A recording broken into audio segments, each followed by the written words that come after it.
और अब मैं वचन पर जाऊंगी। जो वचन परमेश्वर ने आज मेरे मन में डाला वो क्या है।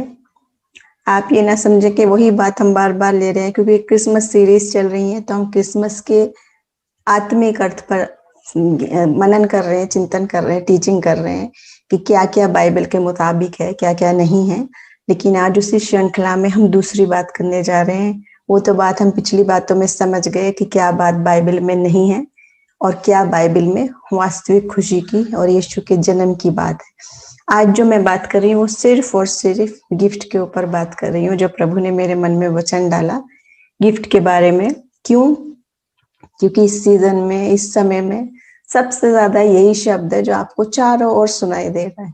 चाहे आप मॉल में जाएं, चाहे आप कोई एप्स खोलें, चाहे आप न्यूज़पेपर देखें, सब जगह क्या है? क्रिसमस गिफ्ट, क्रिसमस गिफ्ट, इतना डिस्काउंट है। और आप सोच में लगे किसको क्या देना है, किससे क्या लेना है, या मुझे क्या मिल सकता है। बच्चों के भी दिल में बहुत सारे इस समय गिफ्ट के बारे में ही ड्रीम्स होते हैं। लेकिन जो ये गिफ्ट की बात आज हम कर रहे हैं वचन में से, वो तो हम बेसिक बात तो हम जानते हैं कि परमेश्वर ने आपको और मुझे जो तोहफा दिया वो है यीशु मसीह का जन्म ही अपने आप में वो बेशकीमती तोहफा है, गिफ्ट है। लेकिन हम आज चर्चा करेंगे उस ही गिफ्ट की गहराई में जाके कि वो क्या है। अब आप और मैं सब जानते हैं जब हम गिफ्ट देते हैं या लेते हैं, गिफ्ट पहले पैकेट में होता है, रैपर होता है, उसके पीछे ऊपर कोई बो लगी हुई होती है, चिपका हुआ होता है, कोई सुंदर से कवर में वो छिपा हुआ होता है। उसको खोलते हैं, ओपन करते हैं, पन्नी को, पैकेट को, टेप लगे हुए को, बो को खोल के, डिब्बे को खोल के गिफ्ट निकालते हैं। और जब तक उस गिफ्ट को ग्रहण नहीं कर लेते, यूज नहीं कर लेते, पर्सनली जान नहीं लेते चख के, तब तक हम नहीं जानते कि वो गिफ्ट क्या था और मेरे लिए कितना वैल्यूएबल है या नहीं है।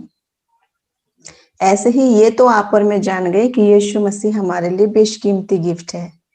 लेकिन वो उसके पीछे की सब बातें धीरे धीरे धीरे धीरे जैसे खोलेंगे एक एक एक एक करके, उन गहरी बातों को हम वचन में से ही आज देखेंगे। तो उसके संबंध में सबसे सुंदर सी, बहुत अच्छी, मन को छूने वाला वचन है, वो है 2 कुरिन्थियों 9 और उसका 15वां वचन। यहाँ इस प्रकार लिखा है, परमेश्वर को उसके उस दान के लिए जो वर्णन से बाहर है धन्यवाद हो। ऐसा गिफ्ट बताया है यहाँ यीशु मसीह को कि जो वर्णन से बाहर है, जिसके लिए शब्द ही नहीं है, जो शब्दों में बयान ही नहीं किया जा सकता। कैसा गिफ्ट है देखिए। उसके बाद मैं आपको बताना चाहूंगी, ये जो वचन है बहुत ही दिल को छूने वाला है और बहुत ही मनपसंद, बहुत ही सुंदर वचन है। परमेश्वर का ये दान यानी ये गिफ्ट जो वर्णन से बाहर है, जिसको शब्दों में नहीं बांधा जा सकता, बयान किया जा सकता। सिर्फ जिसने चख लिया, जिसने व्यक्तिगत रीति से जान लिया यीशु मसीह को, कि उसमें जो गिफ्ट, बहुत सारी बातें हैं जो वर्णन ही नहीं कर सकते। आप कितना भी बोले, कितना भी लिखे, नहीं समझा सकते जब तक कि उसको स्वयं चख के नहीं देख लेंगे, परख के नहीं देख लेंगे कि वो क्या आनंद है, वो क्या गिफ्ट है। तो यहाँ पर हम जब क्रिसमस की बात कर रहे हैं और ये वाली वर्ष हमारे बहुत दिल के करीब है, लेकिन बड़े अफसोस की बात है कि ये वचन जो है सब जगह नहीं दिखाई देता। सब जानते हैं कि नहीं, आप और मैं मॉल्स में हो, घर में हो, चर्च में हो, कहीं पर भी हो, इधर उधर जो सब सजावटों में है वो सब सारी चीजें दिखाई देती है बहुत आयत के साथ, जो बाइबल में भी नहीं है। Christmas tree, Santa Claus, star, decoration, bells और बहुत सारे और सिंबल्स हैं, वो सब दिखाई देते हैं। लेकिन ये वचन बहुत कम हमको नजर आता। लेकिन हम चाहते हैं कि ये बात सब जगह मेंशन हो, यीशु मसीह के जिक्र सब जगह मेंशन हो, क्योंकि ये जन्मदिन यीशु मसीह का है और वो स्वयं वो गिफ्ट है जो वर्णन से बाहर है, जिसको समझाया नहीं जा सकता। तो इसलिए जो लोग नहीं जानते क्रिसमस के सही मायने को, और जो लोग सोचते हैं कि इसका संबंध इन सारी चीजों से है, उनको जरा बताएं। कैसे बताएंगे? जब गिफ्ट खोलेंगे, उसका रैपर खोलेंगे, रिबन खोलेंगे, बो खोलेंगे, निकालेंगे, देखेंगे, दर बदर गहराई में जाके तब जानेंगे कि वो गिफ्ट क्यों कह रहा है ये कि वर्णन से बाहर है। अब जो नहीं जानते वो तो इतनी बात बोलेंगे जो वर्णन के योग्य है। कि यीशु मसीह आया, मानव रूप में आया और उद्धार दिया, यही गिफ्ट है। लेकिन उस बात को कैसे बताएंगे जो बताई नहीं जा सकती, जो सिर्फ अनुभव करी जा सकती है, जो वचन भी बार बार कहता है कि तू मुझे चख के देख ले, परख के देख कि प्रभु भला है। तो उसी पर हम चर्चा करेंगे आज। एक ध्यान देने योग्य बात है कि ये वचन जो है ये पौलुस ने लिखा है, पौलुस की पत्री में लिखा गया है। पौलुस के बारे में अब हम सब जानते हैं कि वो बहुत ही बुद्धिमान व्यक्ति था और परमेश्वर की आत्मा से भरपूर बेहद ज्ञानी पुरुष था, जो चाहे लिखने में हो, चाहे बोलने में हो, चाहे समझाने में हो, चाहे टीचिंग में हो, और चाहे खुद बर्दाश्त करने की हद में हो, हर जगह वो बिल्कुल एक्सीलेंट था। वो विद्वान व्यक्ति जिसने हम जानते न्यू टेस्टामेंट में ज्यादातर किताबें पौलुस ने लिखी हुई हैं, इतनी सारी बातें उसने लिखी हैं, बुद्धि की बात, ज्ञान की बात, आत्मिक ज्ञान की बात। वो भी यहाँ पर इतने छोटे से शब्द को GIFT गिफ्ट को कह रहा है कि वर्णन से बाहर है।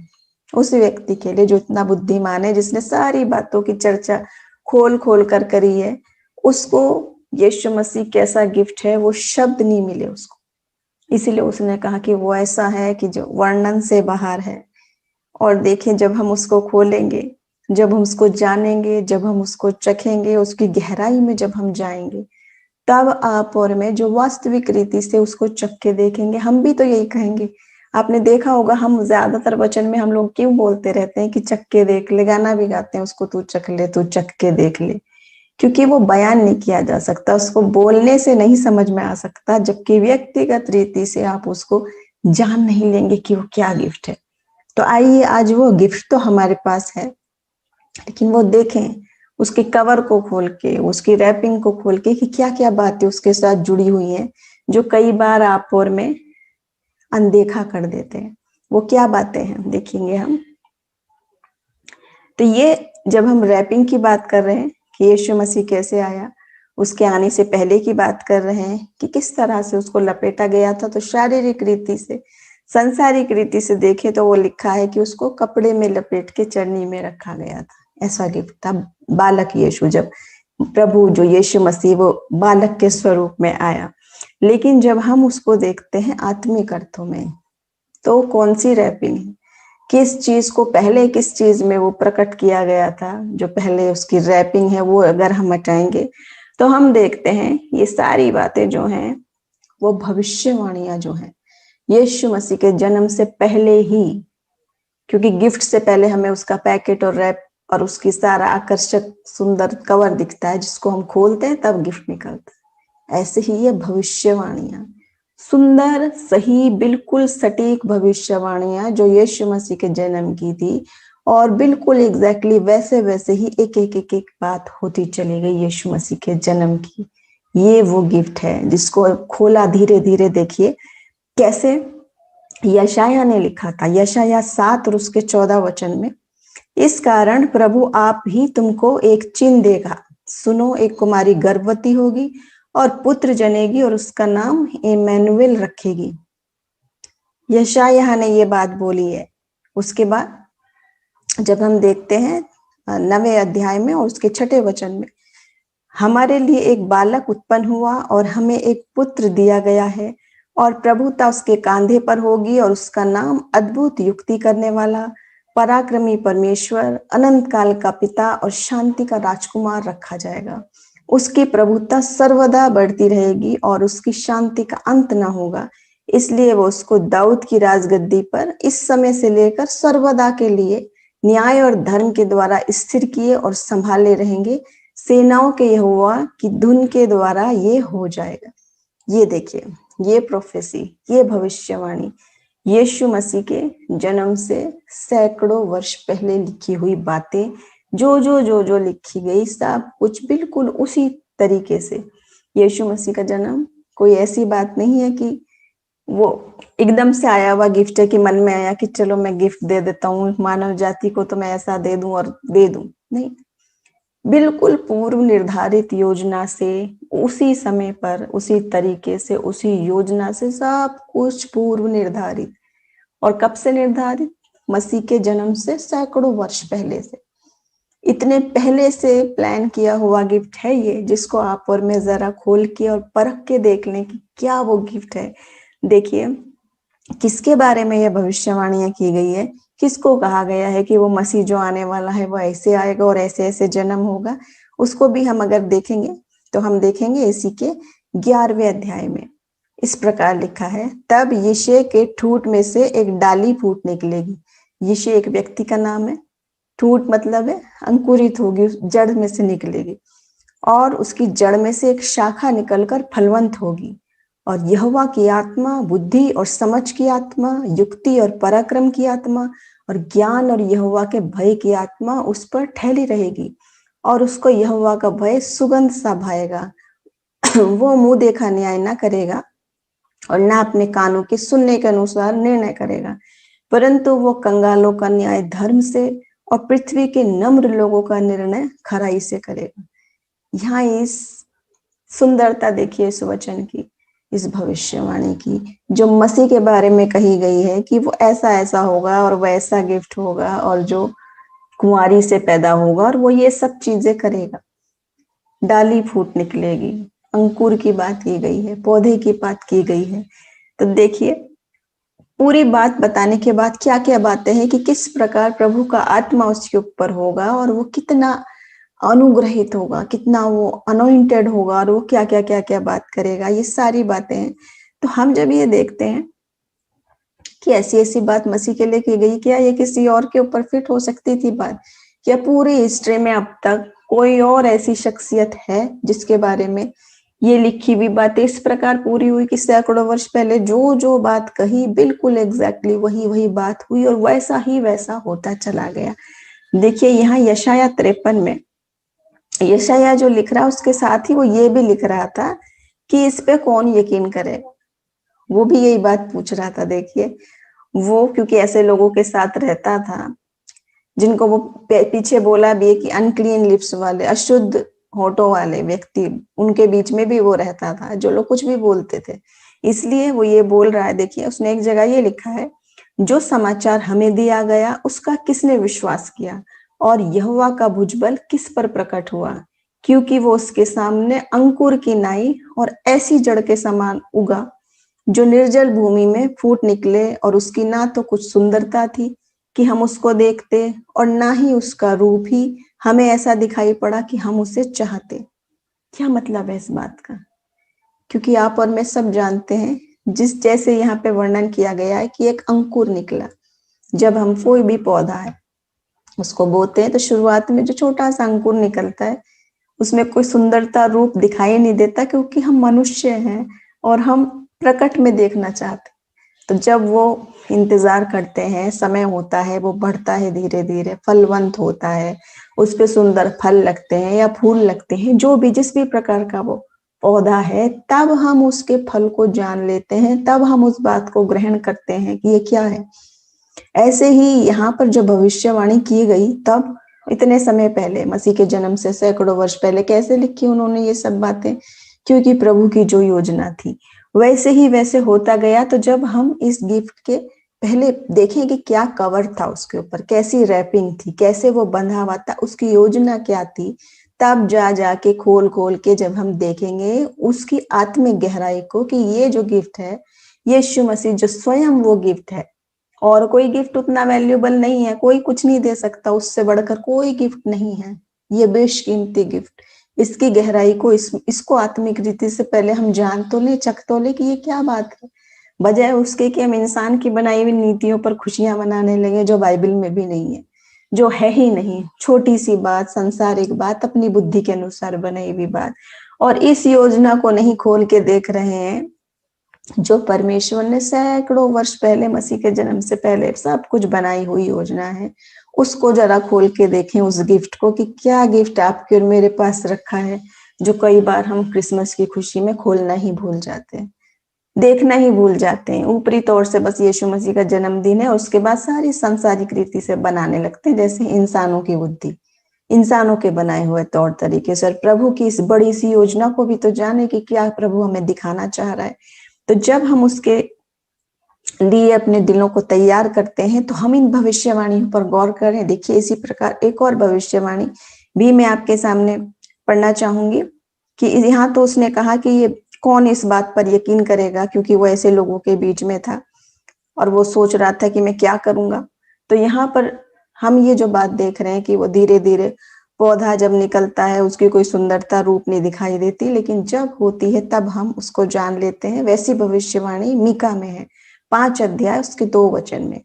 हे बेतलहम एप्राता, जगह का नाम है ये, यदि तो ऐसा छोटा है कि यहूदा के हजारों में गिना नहीं जाता, तो भी तुझ में से मेरे लिए एक पुरुष निकलेगा जो इसराइलियों में प्रभुता करने वाला होगा, और उसका निकलना प्राचीन काल से वरन अनादि काल से होता आया है।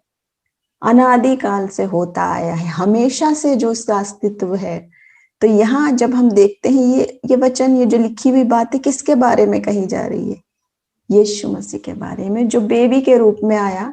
उस समय लोग अपनी इंसानी बुद्धि में हैं, इंसानी आंखों में हैं, तो वो नहीं समझ पा रहे हैं कि ये वही मसीह है जो आने वाला था। हम देखते हैं जब गलती और उसके 4 अध्याय में, तो यहाँ पे हम देखते हैं कि ये सारी बातें क्या है। देखिए गलतियों 4:4 में, परंतु जब समय पूरा हुआ तो परमेश्वर ने अपने पुत्र को भेजा जो स्त्री से जन्मा और व्यवस्था के अधीन उत्पन्न हुआ। क्या लिखा है? जब समय पूरा हुआ, निश्चित समय, निश्चित तरीका, निश्चित सब कुछ जैसा जैसा था। तो कैसा हुआ वो? व्यवस्था के अधीन, यानी जैसी प्लानिंग प्रभु ने बनाई थी वैसे ही, परमेश्वर की योजना के मुताबिक। तो अगर आप और मैं सोच रहे हैं कि कैसे वो यीशु मसीह वो वही मसीह है जो आने वाला था, देखिए यहाँ पर जो बोला है निश्चित समय की बात, तो आप और मैं जब इंसान है उस समय के लोग भी होंगे। वो इमेजिन कर रहे होंगे जो छुटकारा देने वाला आएगा, जो मसीह आएगा, जो राजाओं का राजा आएगा, वो कैसा होगा? वैसा ही सोचा होगा, सशक्त होगा, बड़े वैभव में होगा, शान शौकत के मुकुट लगाए हुए, तलवार लिए हुए, किसी बड़े रथ पे आ रहा होगा, बड़ी सेना उसके साथ आ रही होगी, वो होगा।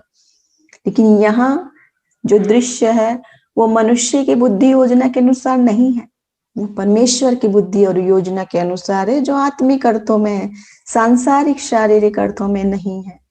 तो वो जो देख रहे हैं वो उस अंकुर को देख रहे हैं जो भी बिल्कुल उग रहा है पौधा।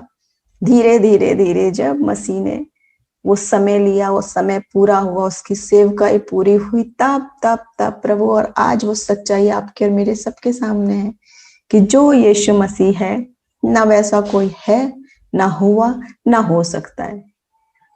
उसी के बारे में हम आगे जब जाएंगे, जो लोग ये सवाल करते और सोचते हैं और कहते हैं कि जब परमेश्वर के पास कोई रास्ता नहीं रहा, तो अंत में उसी वक्त परमेश्वर ने ये योजना करके और मसीह को भेज दिया कि अब इसके जरिए उद्धार हो।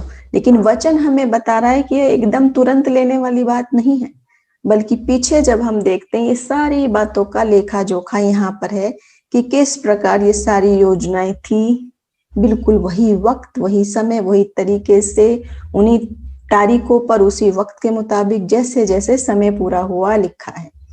बच्चा पेट में उसके माँ के बढ़ा बढ़ा बढ़ा और उपयुक्त समय पर, निश्चित समय पर उसका जन्म हुआ, निश्चित तौर तरीके से हुआ।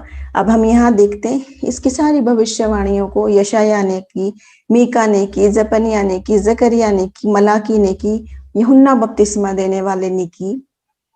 और इन सब बात लोगों ने क्या मुख्य बात कही आपसे और मुझसे? कि वो मसीह आने वाला है और हम तैयार रहें, तैयार हो जाएं उसके आगमन के लिए, क्योंकि वो आने वाला है। ये बात इतने सारे लोगों ने तभी कह दी थी। और आज जब वो जो लोग हम अभी बात कर रहे हैं कि वो सोच रहे हैं कि ऐसा आ रहा होगा, बादशाह की तरह घोड़े पे, रथ पे सवारी करके आ रहा होगा, तो वो जरा जाने कि इसकी मिस्ट्री क्या है, इस बात में छिपी हुई गहराई क्या है। इतिहास में ये बात है, भविष्यवाणी में ये बात है। उसके बाद हम ये देखते हैं कि इतिहास और उसके बाद ये मिस्ट्री क्या है, आत्मिक बात की मिस्ट्री क्या है, रहस्य क्या है मसीह के जन्म का। उसके बाद इस मिस्ट्री को अगर आप और मैं नहीं समझ पा रहे हैं, उन लोगों ने जो समय थे कैसे ग्रहण की है बात। देखिए मैं आपके सामने बताना चाहूंगी वो वाला उदाहरण, गरड़ियों वाला। शेपर्ड्स वाला, जो वहां भेड़ों को चरा रहे थे। और क्या हुआ देखिए, 9वें वचन में है कि एक परमेश्वर का स्वर्गदूत उनके सामने आ खड़ा हुआ और उसकी रोशनी हुई और वो लोग डर गए। और उसने उनसे कहा कि मैं तुम्हें आनंद का समाचार सुनाता हूँ, तुम मत डरो। और ऐसे ऐसे पूरे यीशु मसीह के जन्म की खुशखबरी सुनाई उन लोगों को कि ऐसे ऐसे दाऊद के नगर में तुम्हारे लिए उद्धारकर्ता जन्मा है, उसका ये पता है, और सब कुछ उन्होंने कहा। उसके बाद मैं आपको ये बताना चाहती हूँ, उन लोगों ने क्या कहा, उन गरड़ियों ने क्या कहा, चरवाहों ने क्या कहा। क्या उन्होंने इंसान की तरह आज के तरीके से ऐसे कहा कि पहले एक जाके देख के आ जाओ, या पहले हम चेक करेंगे इस बात में कितनी सच्चाई है, मैं तो नहीं मानता हूँ, मैं पहले ये करूंगा वो करूंगा तब कुछ होगा तो मैं जाऊंगा, ये सब कहा। उन्होंने उस बात पर न केवल यकीन किया बल्कि क्या कहा कि ये जो समाचार खुशी का हुआ है, आओ ये हम सबको बताएं, बिना शक करे उसने कहा हम ये सबको बताएं खुशखबरी। और उनकी जितनी जितनी हैसियत जिसकी थी वो तोहफे उन्होंने लिए और वो यीशु मसीह से भेंट करने को चले, मुलाकात करने को चले। आज जो क्रिसमस क्रिसमस बोल रहे हैं, मसीह के जन्म की खुशी मनाने की बात कर रहे हैं, सारे प्लान करते हैं सुबह से शाम तक। और मैं बहुत ही माफी चाहूंगी कि वो वाली बातें जो अधर्म की बातें, उस तरीके की पार्टीज, उस तरीके की बातें, ड्रिंक्स जिसमें चल रही हैं, व्यभिचार जिसमें चल रहा है, अश्लीलता जिसमें चल रही है, वो बातों में यीशु मसीह नहीं है, ना ही वो उसके जन्म की खुशी है। वो आपकी खुद की खुशी है। पापों से भरी हुई पापों की बातों को आपने उस तरह से मोल्ड अगर कर लिया, वो आत्मिक खुशी ये गिफ्ट नहीं है। वो गिफ्ट है कि जो वाला गिफ्ट प्रभु ने आत्मिक आपको दिया वो आपने खोला ही नहीं, उसको जाना ही नहीं, वो तो बंद पड़ा हुआ है वैसे ही, यूज भी नहीं किया, देखा भी नहीं, चखा भी नहीं। ना कभी आपने प्रभु को सुना है, ना कभी आपने प्रभु को देखा है, ना अगर आत्मा के कोई भी वरदान है तो उस गिफ्ट को खोल के देखिए आज आप। इतने सारे आत्मिक गिफ्ट परमेश्वर ने आपके और मेरे लिए रखे हैं जिसकी गिनती भी नहीं की जा सकती। वो सुपर नेचुरल ब्लेसिंग्स जो बंद रखी हुई है, यूज नहीं किए हमने, और हम खुशी इस प्रकार की मना रहे हैं जो बाइबल में भी नहीं है, जो पाप है, गुनाह है, प्रभु उससे खुश नहीं होता। ये चरवाहे तो सुनी खुशी की बात, जब उन्होंने सिर्फ सुनी थी, उनको गिफ्ट मिला भी नहीं है, देखा भी नहीं है उन्होंने अभी, सिर्फ स्वर्गदूत ने बताई और वो सुनी, और उन्होंने कहा सबको बताएं, खुशी की बात है, सबको बताएं। और ये गिफ्ट जो जो जिसकी हैसियत थी, चाहे भेड़ है, बकरी है, जानवर है, जो भी है, वो लेकर उसको हम भेंट दें और हम यीशु मसीह से भेंट करने को चले। तो आज ये जो चरवाहों की बात है वो आपके और मेरे लिए भी ऐसा ही हो कि ये खुशी का सुसमाचार हमको भी मिला है। हम भी जान रहे हैं कि वो कौन सा गिफ्ट परमेश्वर ने हमको दिया है जो वर्णन से बाहर है, जिसके जैसी कोई बात ही नहीं है। अगर आपने और मैंने खोल लिया और जान लिया हमने कि वो गिफ्ट क्या है, तो पहली बात तो दूसरों को भी बताएं वो खुशी की बात कि वो सच्ची गिफ्ट, सच्चा गिफ्ट, सच्चा आनंद ये है, ये नहीं है जो आप तुम सोच रहे हो। जो अविश्वासी लोग भी, जो कुछ नहीं जानते, एबीसीडी, ना कभी बाइबल देखी, ना सुनी, ना जानी है, ना कभी आत्मा को चखा है, ना कभी प्रभु की पवित्रता को जाना है, वो भी क्रिसमस की पार्टी में शामिल हो रखे हैं, क्योंकि वो बिल्कुल सांसारिक रीति की है, बाइबल की रीति की नहीं है। तो वहां से हट जाए। वो धोखे देने वाली बातों में खुशी नहीं है, वो गिफ्ट नहीं है जो प्रभु आपको और मुझे देना चाह रहा है। वो आपकी खुद की लालसा है, वो आपकी खुद की दुनियावी बातें हैं। तो आज उसको भूल के हम ये गिफ्ट न केवल लें, पर यीशु मसीह से मिलने को चले, अपने अपने गिफ्ट लेके। क्या है वो गिफ्ट? सारे संसार को बनाने वाले सर्वशक्तिमान परमेश्वर को आप और मैं क्या दे सकते हैं? फिर भी वो आप और मेरे दिल के दरवाजे पे खड़ा खटखटाता है। वो चाहता है कि हम उसका आवाज सुन के अपने दिलों को खोलें, उस दिल को जिसमें जगह नहीं। सारी बातों के लिए जगह है, प्रभु के लिए समय नहीं है। उस समय यीशु मसीह के लिए जन्म के वक्त पर जगह नहीं थी, उसको गौशाला में जन्म लिया मसीह ने, जगह नहीं, जगह नहीं। आज प्रभु आपके और मेरे दिल में जन्म लेना चाहता है, वो आत्मिक तोहफा आपको और हमें देना चाहते हैं, और हम कह रहे हैं हमारे पास तो जगह ही नहीं है, टाइम भी नहीं है। क्रिसमस के दिन क्या है, पूरा शेड्यूल है, यहाँ जाना है, वहां जाना है, उसने बुलाना है, इसको बुलाना है, उसको खिलाना है, उसके साथ गाना है, उसके साथ नाचना है, उसके साथ खाना पीना है। लेकिन ये यीशु मसीह के साथ मिलने के लिए कब जाएंगे आप, उसकी खुशी को चखने के बावजूद। तो आज बहुत ही आनंद की बात है कि आज हम बहुत सारे लोग आत्मिक रीति से बढ़े हैं, बहुत सारे लोगों ने सच्ची बात भी जानी है। ऐसा नहीं है कि सभी उस तरह के बातों में हो गए, क्योंकि आज प्रभु ने अपना काम शुरू किया है। परमेश्वर ने अपना आत्मा बहुतायत से उंडेला है, जैसे उसका वायदा है कि अंत के दिनों में मैं अपना आत्मा बहुतायत से उंडेलूंगा। तो जब आत्मिक आंखें खुली लोगों की जानी, तो हम जानने समझने लगे हैं आज, और बहुत सारे लोग समझ गए कि वाकई में मसीह के जन्म की खुशी क्या है, उसका मायने क्या है। जिस क्रिसमस में क्राइस्ट ही नहीं है, वो कैसा उत्सव है, वो कैसे उसके जन्म की खुशी है। तो आज इन सब बातों पे हम गौर करें, उस गिफ्ट को जो प्रोफेसीज में है, जो हिस्ट्री में है, जो आत्मिक रीति की बातें हैं, और जो वर्णन से बाहर है। वो शांति का राजकुमार, वो चंगाई देने वाला परमेश्वर, वो उद्धार देने वाला परमेश्वर, वो जीवन का जल, वो जीवन की रोटी, वो आपके कदमों के लिए उजियाला, वो आपका स्वर्गीय पिता, जैसे माता संभालती है वैसे संभालने वाला परमेश्वर। और हर वक्त जो कहता है मैं तुझे नहीं छोड़ूंगा, मैं तुझे नहीं त्यागूंगा, मैं जगत के अंत तक तेरे साथ हूं, मैं तेरे आगे आगे चलूंगा, मैं तेरा दाहिना हाथ पकड़ के चलूंगा। वो स्वर्गीय पिता परमेश्वर आपके और मेरे साथ है। उसके जन्म की खुशी हम आत्मा में, हृदय में मनाए सबसे पहले, और फिर ये खुशी जब हम एक बार चख लेंगे, ग्रहण कर लेंगे कि वास्तव में मसीह का जन्म हमारे दिल में, हमारे जीवन में होना जरूरी है। दुनिया में तो जन्म हो चुका है, उसने तो अपना काम पूरा कर लिया है। आज स्मरण करें उसके जन्म की खुशी को, और वो आत्मिक रूप से आनंदित हो, और उस आनंद को वहां तक पहुंचाएं जहां ये आनंद चखा नहीं गए। तो प्रभु आज के वचन के जरिए हम सबको बहुत ऐसे आशीष दे